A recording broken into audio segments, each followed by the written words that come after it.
Israel को 10 बरस में कितने अरब डॉलर का नुकसान उठाना पड़ेगा? सरमायाकार हिचकिचा रहे हैं।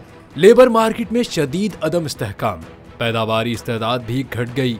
गजा में फलस्तीनियों के कत्लेआम की खातिर जारी रखी जाने वाली फौजी सरगर्मियों ने इसराइली मईशत को भी खतरे में डाल दिया है। माहिरीन का अंदाजा है कि अगले 10 बरस के दौरान इसराइली मईशत को मजमूई तौर पर 400 अरब डॉलर का नुकसान उठाना पड़ेगा। इसराइल के लिए 90% माशी धचके बिलवास्ता होंगे। सरमायाकारी घट रही है, पैदावार का ग्राफ नीचे आ रहा है और लेबर मार्केट गैर मुस्तहकम हो गई है।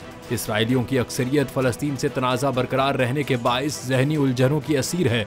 गजा की सूरत हाल ने मईशत के लिए उलझनें बढ़ाई हैं, जिसको आम इसराइली भी महसूस कर रहे हैं कि ये सब कुछ चलता रहा तो सिर्फ मईशत डामाडोल नहीं रहेगी, बल्कि पूरा मुआशरा ही शदीद अदम इस्तेहकाम का शिकार रहेगा।